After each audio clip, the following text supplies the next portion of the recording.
Welcome to Passioneer Magazine The Podcast, where you'll hear inspirational stories, encouraging news, and in-depth interviews with authors, influencers, CEOs, and thought leaders. Passioneer Magazine The Podcast. Bold ideas, brave pursuits, boundless inspiration. Hello. Thank you, Eddy, for joining me here on Passioneer Magazine, the podcast. It is awesome to have you on. Oh, it's awesome to be here. Thanks so much. Absolutely. Now, I am a huge fan of music in general. I believe that it is definitely a language that speaks to an individual no matter where they are in the world. You may not understand the words, but you understand the intention, the feeling behind it. So I love to have folks on that are not only musicians, but creative in that way. And I love that. Now, before I start talking to you about your life's work and our topic today on goal setting, there may be some folks that are unfamiliar with you and what you do. So, Eddie, if you could please, can you tell us just a little bit about yourself? Sure. I was brought up I was brought up in a home that was unlike, or should say, like a 50s situation TV show. I don't know, Ozzie and Harriet, I joke about, were my parents. I never saw them fight. I mean, I had the perfect upbringing. So I was brought up in a secure surroundings. Let's start with that. And my Yeah. parents were both spiritual people. So going to church on Sunday was a part of our lifestyle. And there were seeds that were planted back then. Of course, I wasn't aware of it. I was just a young tyke, but there were things being planted there that I think really helped shape my life. And the other side, from the creative side, my father was a bebop pianist, and my mother was just wonderful at sharing all sorts of creative culture in general. So I was brought up also in a home that was really open to all different types of input, all different types of music, both from the jazz world, the improvisational world, to my mother's world, which was more folk oriented and spirituals and things of that sort. So as I became a young man, and I at one point I was in my second year of college when I decided to take some time off to get the music thing out of my system, and it's not out of my system yet, though I did return to school. It's who I am. It's what I'm wired to be. It's just so much a part of the fabric of who I am that it was only natural that I would go that route. And but the first leg of my career was that of a secular musician. I was fortunate enough. I count myself fortunate, but I guess I made decisions to play music that people wanted to hear when I first started out. So I worked all the time. I never had trouble making a living. I made a very nice living. Most of the people that I toured with were at the end of their career, I was a little frustrated with that, as anybody would be. To be, always on the downslope of an artist. But I was I got involved in some studio work, and I was engineering and doing some odds and ends. And in my early 30s, I decided to go back to my church. This was a decision that I made because nobody knew who I was. I felt like I was just a musician, a guitarist, an engineer. But I really didn't have what I called good friends. Yeah. And I ended up wandering back into the church I grew up in, and it really was a coming home of all sorts with people. I think I wept through most of the service.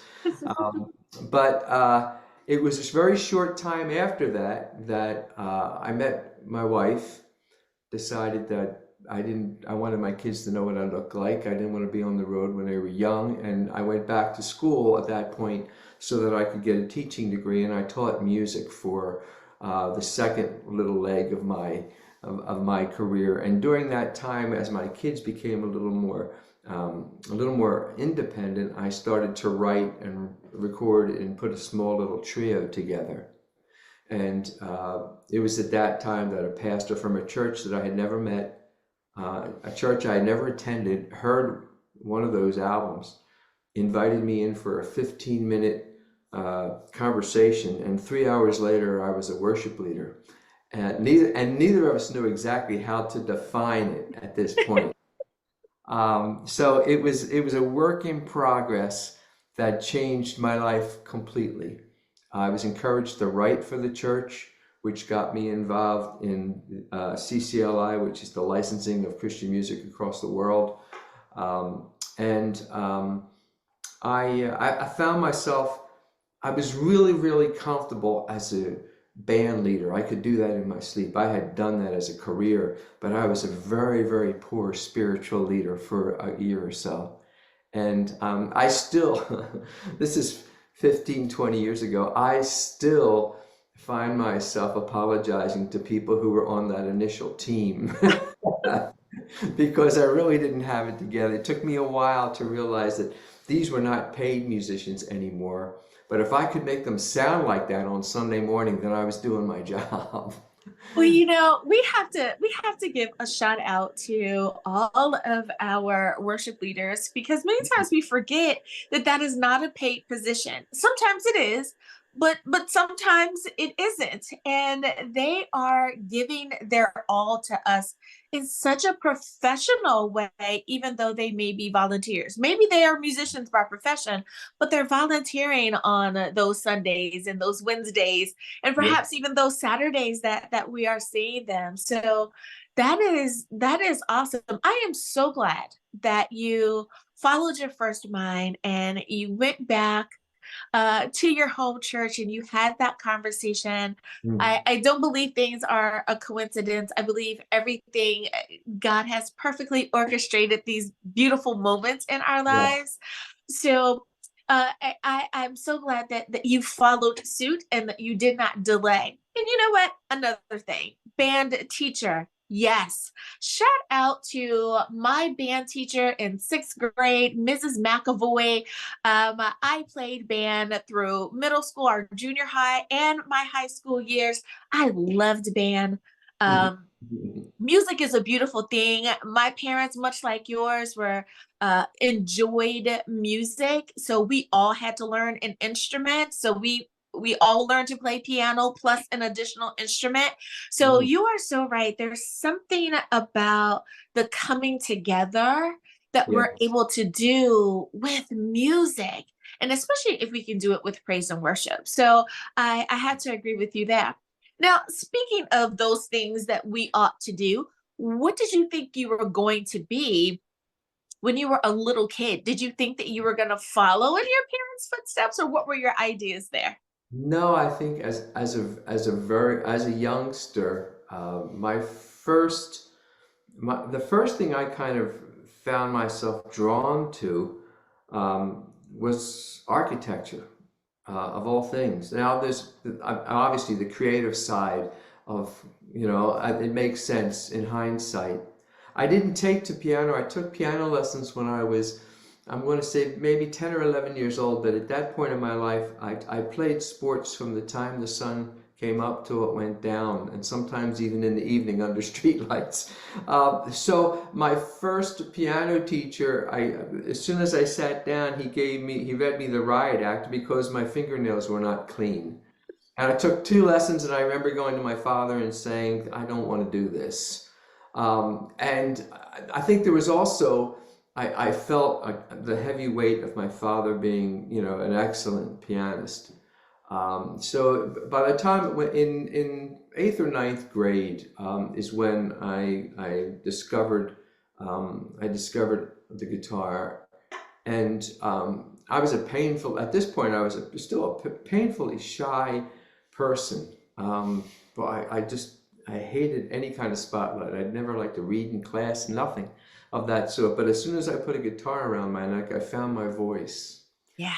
I found the ability to share what was in my mind and what needed to pass through me. and it really was a marked change. I remember friends of my parents more than anything else remarking to them, we didn't know it was him. Oh, wow. Because he was just so secure.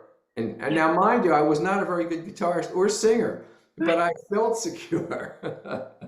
They could see, like, they could see what was going to happen in the future. If you stuck with it, they saw that you were, Yes. like you said, you were comfortable there. And because you were comfortable, there probably was a sense of confidence that you had, Hmm. even if the talent could be honed. You could take some lessons, and they probably could hear, with some time, he's going to be an awesome artist. So I love that sometimes people can see something in us that we don't quite see for Yes. ourselves. But when we're young, we're also many times not looking to follow in the footsteps of our parents. We want to do something different and something exciting. Right. So I love that you were able to follow through with that. Now, what we're talking about today is goal setting. So I want to see if at any point, or let me ask that question, if at any point when you were still just, being comfortable with your personal guitar, I'll say, not professional yet, but you were still kind of in that transition mode. How did you set those goals? How did you make your life goals achievable in the very beginning stages of becoming who you are today? It required an uh, an honest picture of myself. That's not the right word I want to use, but an honest view of where my talent was and where I needed to work. As as a high school musician, you play in your high school band, everybody's kind of at the same level. You're trying to figure it out. And also, out of a band of five, only two of us were really serious about it. One became a dentist, one became a lawyer, one became a machinist. But myself and my bass player, it was in our blood, we needed to continue to play. So, in saying that, I found myself, when I needed to make a living at it, I found myself going to auditions and not getting the job. And it was really easy the first two or three times to blame the band, blame them for not being wise enough to see my great talents. But then I very quickly had a reality check that if I was going to work and make a living, the things that was weak at, I needed to work on. And I really did spend a year where most of the pictures of me, I have a guitar in my hand. Even sleeping, I would fall asleep with the guitar in my hand.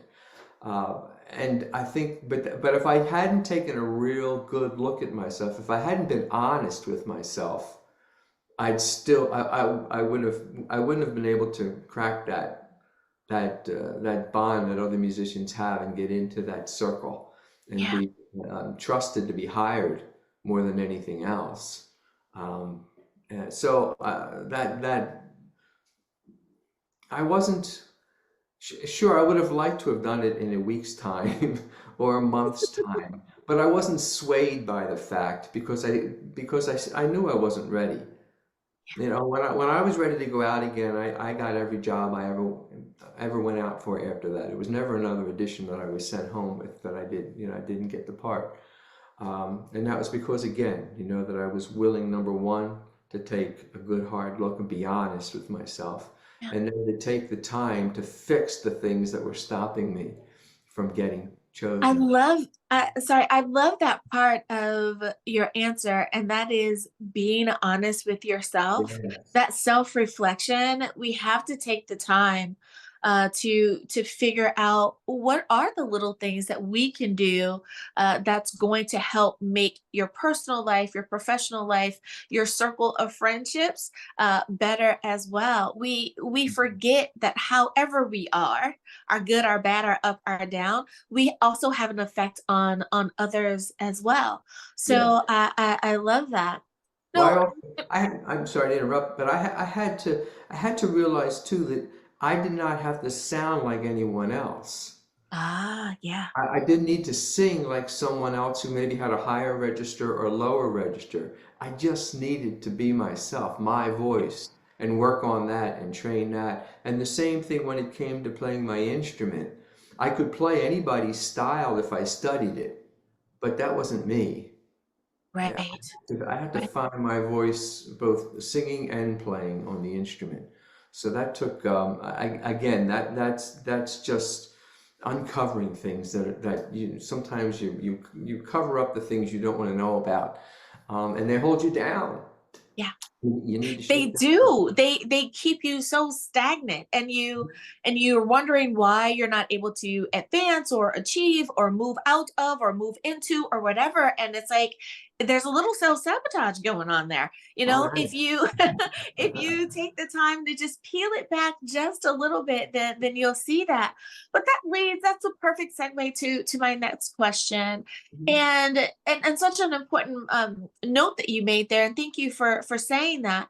When we talk about goals, many times we talk about the A in having a SMART goal, and that is make sure that it is achievable.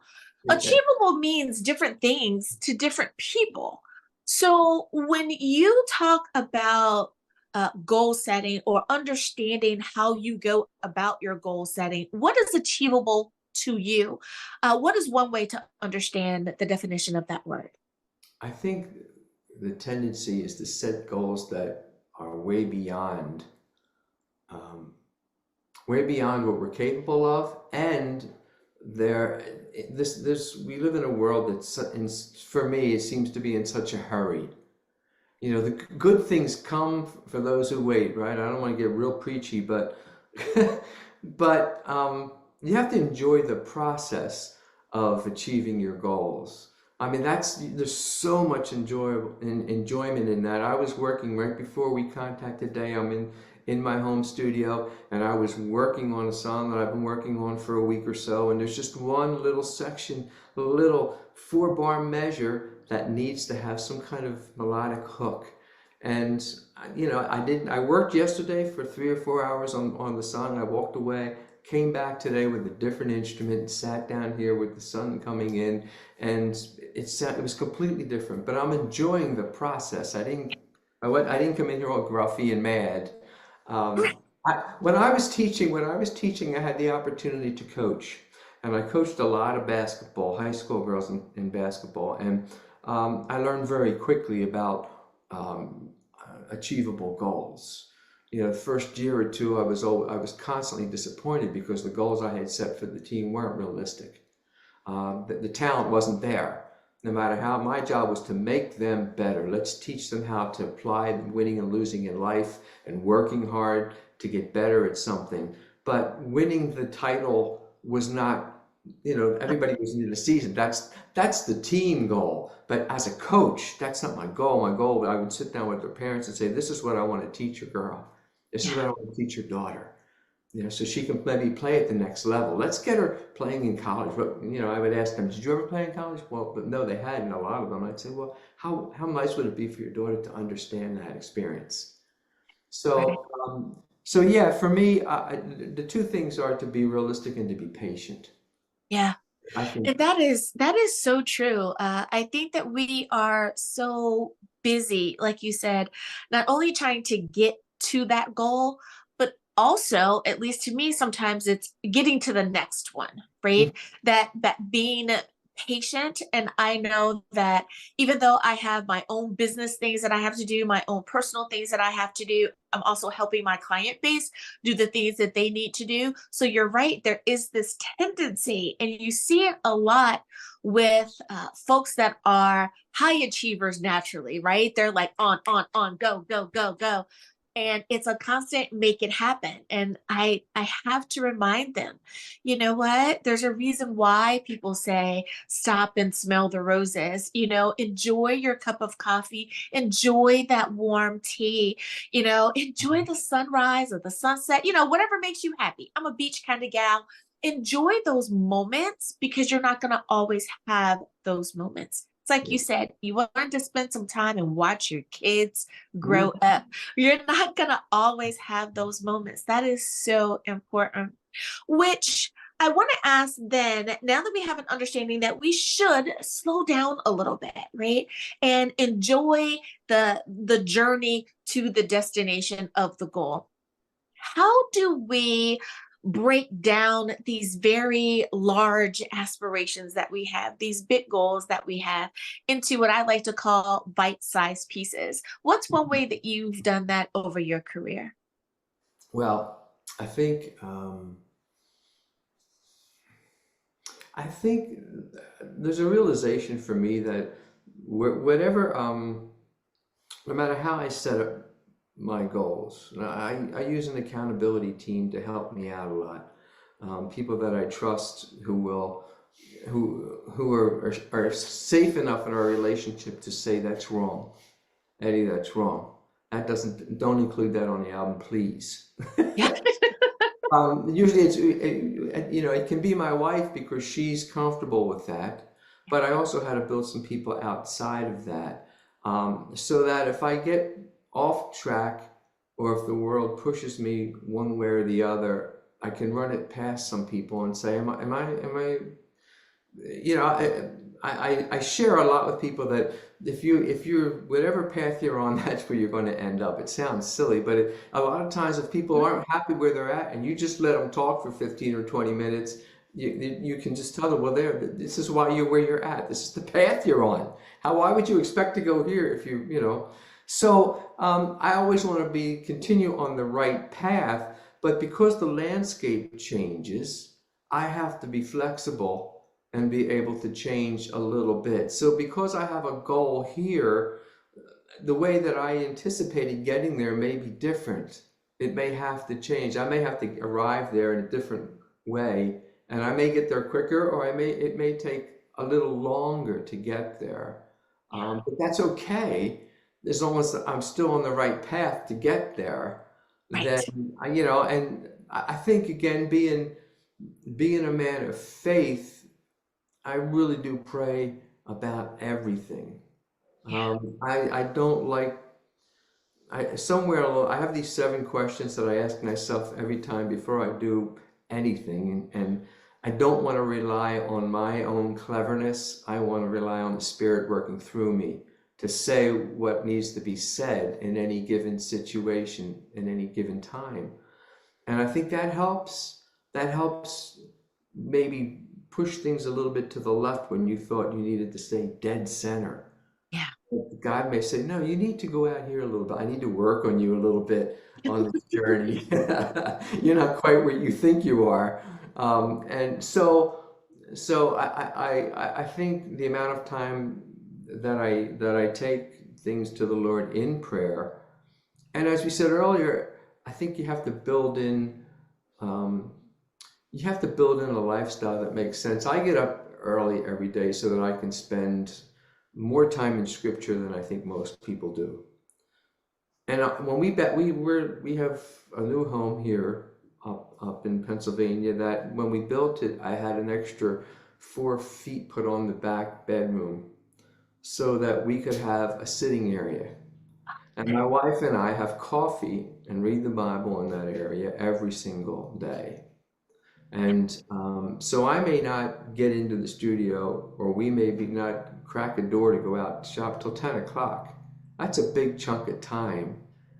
And that affects the rest of the day. It affects how I look at the day, including, yes, the people at the shopping center, but including my work. It allows me to take a deep breath, because I'll be the first one to admit I love my work. I Yeah. love still being used by God, and I have a passion to get up each day and do that work. So I'm certainly a candidate for burnout if I don't have some kind of structure to my day. So there's a cutoff. I won't go beyond that. And there's a starting point that I like to get started by. But if something else comes up, I'll hit the studio at 1 o'clock instead of 10 in the morning. But I think it helps me. It helps break off small chunks of that big, the end result that you're shooting for. It's okay. It's okay. Just again. Boy, Enjoy did the you journey. did you say a really important thing there, and that is that we do have to be aware of burnout. So many times we are on that rat wheel and we're just going, going, going, and we're hitting our targets and we're doing really, really great at achieving the things that we need to achieve. But many times our person, our spirit takes the hit for that. Mhm. And I have to remind folks all the time, you know, don't forget that your body needs rest. I know you want to work while you're asleep, but sleep while you're sleeping. I know that you don't want to take a vacation. That's fine. How about you take an hour off where you do nothing and you just allow your brain to rest in that moment? And it can be so difficult for people. But I think that once they learn to trust the process and see that those things really and truly are important, then they're able to kind of hit the reset button as needed. I Mhm. love what you and your wife are doing. Spend that time just setting up the day properly, and it really does have an effect on the rest of the day. You are absolutely right.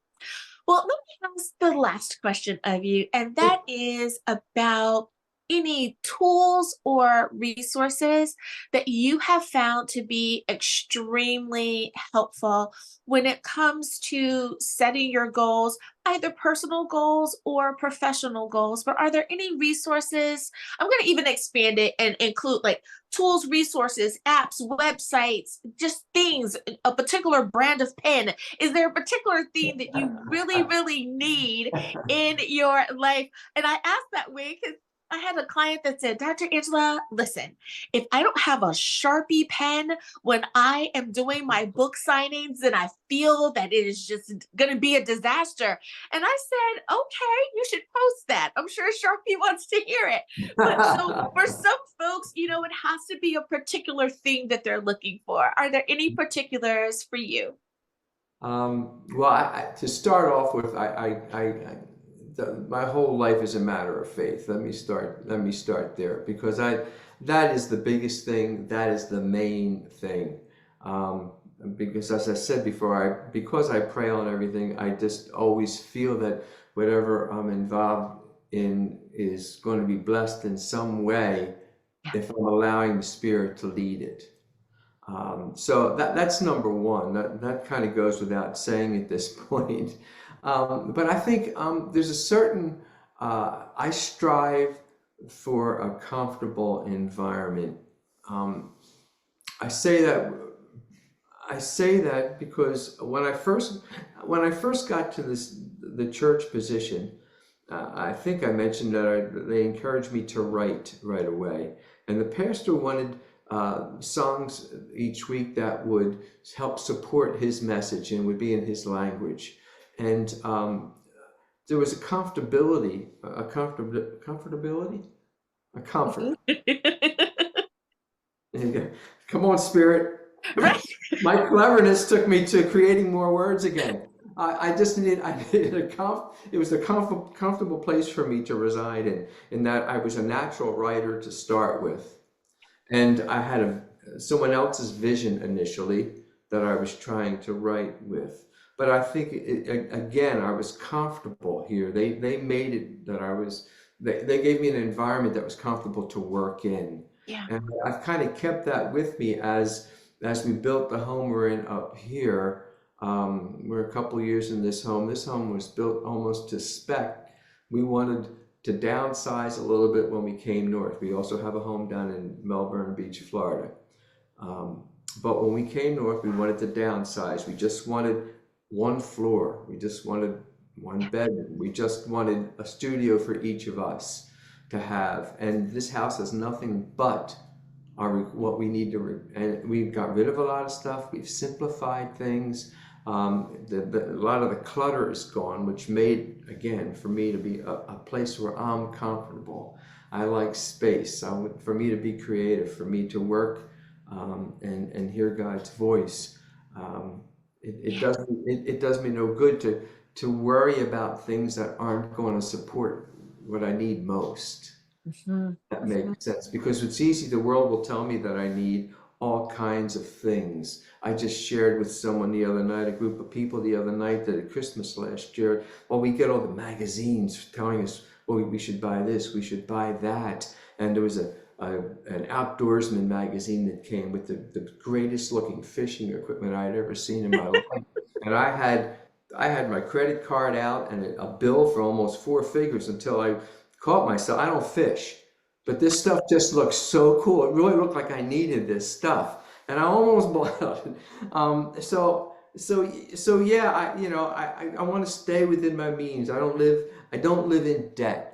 That's a big Yes. thing for me. I don't live in debt. I live within my means, and I'm patient enough to get whatever I want, or whatever I need, I should say, Yeah. when I need it. Yeah. Um, and that again takes pressure off, which again makes my life more comfortable. I'm not worried about it, the money coming in, the money going out. Other than the fact that my youngest daughter's finally getting married September 14th, and I'm really thankful that all the bills are paid. But in general, it's that idea of being, for me, it's a matter of faith, and I just want to be in my own little comfortable place so that I can do what's important for me, Yeah. and Yeah. not let the world tell me. Not let I any. I love that. I love that answer, of it needs to be comfortable for you, and I Mm, think that that is so important for everyone. I too kind of like that space, that feeling of not being confined or constricted, or having to have things according to what someone else dictates to be proper or true, but mm, how it really feels. I remember when I was in the working world, being an employee, people would walk into my office and say, "It feels so good in here. How does it feel different? Like, we're in a different space." And I go, "Well, um, I don't know." Well, it was probably because before I walked into my office, I had prayed in my car. I prayed in my office, of course, because you're not supposed to do that in your workplace. And I mhm. didn't want to, violate anyone's rights or anything. But it is because I bring God with me into those moments. And like you said, it was, does this feel good here? Does this feel correct here? Can I be creative here? And I would always say, I don't know. It must be something about the spirit that's in here, and they knew who I was. They knew eventually I was leaving to go start my ministry. So they knew, what I was saying. And you are so right. We have to be able to give Holy Spirit that room to utilize us in however it is that we need to be it that it is in a tiny space or large space. But if we can Right. choose, I think that most of the time we do like things the way that we like things. My dad was an architect. I totally completely understand. I try to make stuff kind of like at right angles. My little lamp here has to be like at the corner of the table. But then I'll remember and say, well, we need to have some rounded areas as well, so there can be airflow and all of those things. And I just chuckle. My father has passed on. I just chuckle and go, that must be my dad. That's my dad's influence on me there. So you are so right. We bring so much with us, but that allows us to also give so much to those that we are trying to encourage and uplift and inspire along our journey when it comes to our professional Mm. attributes here in the life. I love it. I love it. Well, Eddie, I could talk to you forever, and I so enjoy my time with you. Thank you so much for coming on and spending some time with us here on Passioneer Magazine, the podcast. If there is anyone who wants to reach out to you, find out more about your music, or work with you in any way, collab with you, how should we get in contact with you? First place is always my website, eddymann.com, EDDYMANN. And I'm like everyone else. I'm on Facebook, eddyman.musician. And I guess Instagram and X, we call it now, is Eddy_man. And I encourage people to reach out to me, whether it's text, email, whatever. I really, really love being engaged with people and talking about things. even if they hear a song that touches a nerve the wrong way, let's talk about it. I'm not against. My faith, and my vision in life are stronger when people are challenging it, because it makes me rethink it, and it makes me kind of reevaluate things all the time. So I think too often we live in a world where we're not allowed to disagree anymore, which is really silly, because God's the one who made us all so diverse, Yeah. So. But that's a different gathering, I think. That's another opportunity for you to come Yes. and share. Absolutely. Thank you again, Eddy, for being a guest on Passioneer Magazine, the podcast. My pleasure. Thank you so much.